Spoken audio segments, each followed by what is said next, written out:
misalkan, ya memang sampai pada hari ini, seperti juga yang saya sampaikan ke depannya, dan saya konfirmasi juga dengan Ketua Umum, bahwa finalisasi penentuan, yaitu janjinya kan pada bulan Juli, segera setelah hasil survei dilakukan. Karena Partai Golkar tetap melakukan hasil survei, dan survei yang dilakukan bukan hanya secara general, tetapi itu secara detail, bahkan sampai misalkan kalau di sini ada DKI itu ada 6, ya ada 6 termasuk Pulau Seribu kan ya. Jadi ini itu akan kita lihat betul untuk melakukan pemetaan. Ya, sambil ada juga kan survei-survei yang sudah dilakukan di mana di situ ditempatkan ya Saudara Anies Baswedan pada posisi nomor 1. Kemudian kalau 2 head to head berarti kan RK. Kemudian kalau masuk Ahok di sini saling dinamis, sangat dinamis dan lain-lain sebagainya. Nah, oleh karena itu saudara sekalian, maka sambil konsolidasi internal koalisi Indonesia Maju untuk membicarakan bagaimana distribusi kader-kader partai yang ada di seluruh ya provinsi dan kabupaten kota yang dilakukan secara berkeadilan, di sisi lain masing-masing partai juga yang punya kepentingan subjektif untuk melakukan dengan caranya sendiri, terutama survei-survei yang ada. Nah, kalau Golkar konsisten pada survei. Nah, pada bulan Juli mungkin pada minggu kedua, ya kan Juli kan nanti pendaftaran mulai kan anunya itu apa? Finalisasi Agustus kan ya. Nah, tanggal 27 kan tidak salah ya. Ini kan masih, nah ini perlu waktu sehingga konsolidasi karena kepentingan kita itu kita ingin menang. Kenapa kita ingin menang? Karena ada jaminan efektivitas pelaksanaan kepemimpinan Prabowo Gibran untuk mewujudkan ya visi misinya untuk kepentingan rakyat. Ya, saya kira itu saudara sekalian penjelasan secara umum dari saya ya bahwa Partai Golkar sampai pada hari ini ya masih melakukan satu sisi koordinasi dan konsolidasi dengan partai-partai yang ada di koalisi Indonesia Maju karena kita ingin tetap solid, memiliki komitmen yang sama, langkah-langkah yang sama, strategi yang sama untuk memenangkan pilkada provinsi dan kabupaten kota, tapi di sisi lain juga kita melihat realitas yang ada, dan untuk menjembatani ini semua, maka pendekatan akademik yang dilakukan adalah kita harus melakukan survei. Dan survei itu baru selesai pada bulan Juli yang akan datang, sehingga Juli yang akan datang, Partai Golkar sudah menentukan sikapnya apakah RK ya tetap di Jawa Barat atau di sini. Kenapa? Karena Partai Golkar, ya, Ketua Umum telah mengambil kebijakan memang RK ditugaskan di 2 tempat. Jadi RK itu mendapat 2 surat tugas.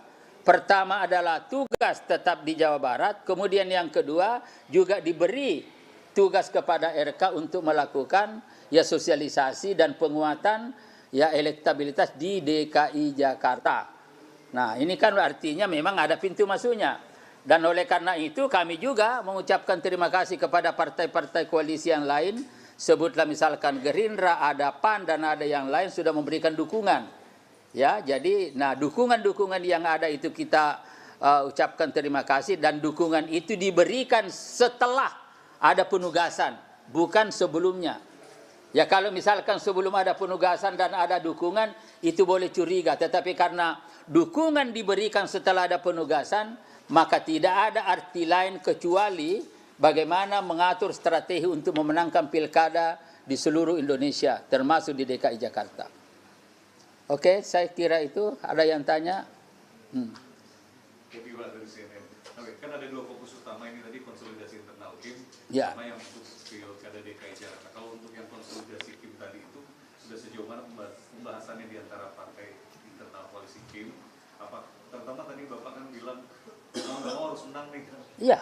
Nah, pembagian tugasnya seperti apa di setiap provinsi yang 38 provinsi? Jadi gini, jadi kan di dalam rapat-rapat yang dilakukan itu kan masing-masing partai kan menyampaikan ya potensi kader yang bisa muncul di setiap daerah. Kan gitu. Misalkan di DKI Jakarta tadi inventarisir seperti siapa-siapa. Nah, beririsan antara Jawa Barat dengan DKI Jakarta, dan memang secara individual dari sisi kemampuan RK ini ya luar biasa dan punya pengalaman, Ya, dan saya katakan pengetahuan tentang metropolis ini kan luar biasa dan prestasi yang ada juga luar biasa. Ya, sehingga wajar saja kalau banyak yang mendukung itu. Tetapi tentu dulu kan ada beberapa nama tuh yang muncul, coba misalkan siapa kalau tidak salah itu Pak Budi siapa Jiwandono, kemudian tapi kan di dalam perkembangan lebih lanjut kan hidang sendiri dan lain-lain sebagainya. Tetapi yang tinggal sekarang muncul adalah RK. Dan karena itu mungkin atas dasar pertimbangan itulah maka RK ini yang menjadi fokus. Ya, nah tentu juga nanti ada alternatif lain, ini pasti akan dibicarakan. Nah di Jawa Barat kalau seandainya RK ke sini bagaimana formatnya di sana? Bagaimana di Jawa Tengah misalkan? Kalau Jawa Timur kan tidak ada masalah lagi. Misalkan dengan Hovifah dengan Emil Dardak itu kan sudah ada masalah, dan di situ Koalisi Indonesia Maju tidak pernah bicara dari partai mana. Apalagi Hovifah misalkan kan, kalau Emil ya Demokrat, tetapi Hovifah ini kan semua. Jadi itu kenapa? Karena ada kepentingan yang lebih besar yang kita ingin kedepankan, yaitu bagaimana Kim ini solid dan memiliki komitmen yang sama, mengajukan kader-kader calon di setiap daerah secara berkeadilan dan tentu dengan pertimbangan-pertimbangan ya secara profesional yang berkualitas dan diyakini bisa maju. Persyaratan-persyaratan yang diperlukan untuk itu ya memungkinkan. Kalau dalam bahasa marketing yang diajukan itu memang sellable, memiliki nilai jual. Kalau memiliki nilai jual berarti cara dan strategi menjualnya tinggal kita poles-poles. Nah itu kan. Itu jadi persoalan. Nah, itu. Nah, tentu di DKI Jakarta kalkulasinya banyak. Ya, misalkan sekarang ini kan Saudara Anies dengan Sohibul Iman kan baru PKS.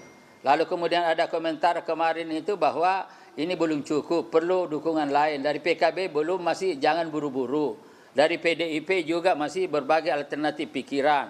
Sementara Nasdem misalkan juga belum menyampaikan pernyataan yang lebih seperti dengan PKS. Artinya dinamika-dinamika yang ada ini masih tetap berjalan seperti yang kita saksikan bersama. Dan di dalam dunia politik praktis, sekali lagi, dalam dunia politik praktis itu kadang-kadang terjadi peristiwa-peristiwa politik yang sama sekali tidak terduga sebelumnya. Kenapa? Karena fakta-fakta tidak ada yang menjelaskan.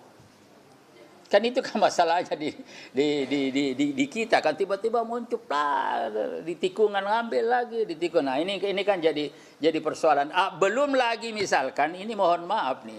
Karena kalau kita melihat DKI Jakarta seperti yang saya sampaikan di beberapa media juga ketika saya jadi narasumber, suatu kekeliruan besar kalau kita melihat DKI Jakarta ini berdiri sendiri terpisah dari masalah nasional. Kemudian masalah desain politik misalkan secara nasional, bagaimana kaitannya dengan pembentukan kabinet ke depan. Juga belum juga bicara tentang bagaimana proyeksi tahun 2029-2034. Ini kan semua sudah berstrategi. Ya sebagai sebuah partai politik yang punya visi, pasti sudah punya strategi seperti itu. Dalam rangka untuk mempertahankan eksistensi dan survivalitas sebagai partai politik di Republik ini. Apalagi ke depan ini persaingan semakin tajam, bahkan cenderung semakin radikal. Ya, meskipun misalkan ada putusan MK diproyeksikan tidak ada lagi parliamentary threshold ya, tetapi kan ini kan belum. Ini kan masih dinamika terjadi seperti itu. Ya, saya kira itu. Ada lagi?